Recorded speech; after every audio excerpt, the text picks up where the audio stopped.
back at the Canal of Philosophy with the ignorance is bliss argument, and whether or not I agree with Cypher or Unger.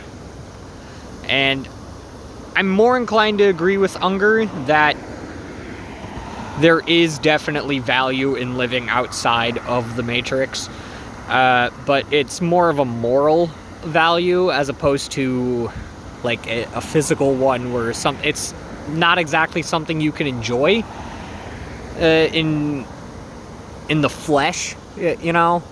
Like, it's not going to be the same as eating a nice juicy steak. It's more of a feeling good about yourself, knowing that you may be doing the right thing, or that you're trying to at least work towards the truth one way or another.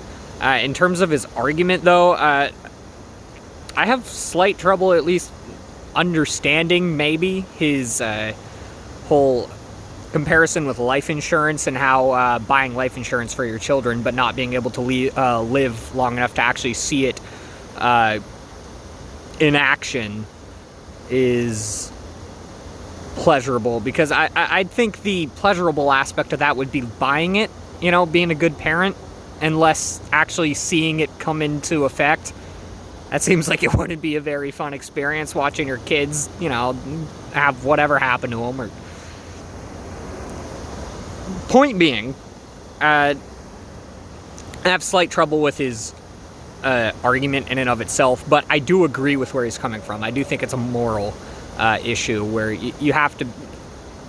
It's working towards the truth. You can't really work towards the truth or live honestly if you're in a matrix, so to speak. Like if you're in, let's say, a pleasure machine, you know. In the case of initially being in a vacuum and then being taken out of the machine, so let's say you start off in a vacuum and you are from birth, like from the second you are brought into this world, you are put instantly into the Matrix, and later on in life you're taken out of it. I'd assume that the person who is in that situation would pretty much want just straight back into the Matrix, because they've known nothing else. Like, they're not missing out on anything that is real, so to speak, because they've never had it to begin with. It's kind of like how some of the classmates were bringing in, like, love and everything like that, and if you were in a Matrix, you'd never be able to experience true love or something like that. But if you were in a Matrix and never experienced any form of love to begin with, you'd have no recollection of what it even is, so you're not missing out on it. Is my point there. It's hard to miss out on something that you've never experienced to begin with.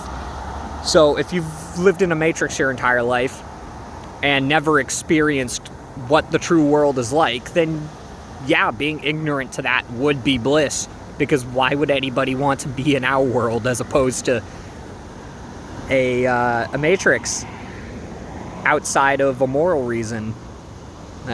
That's just my take on it. I don't know, it's not very succinct or anything like that, but I hope that made sense. And thank you, and goodbye.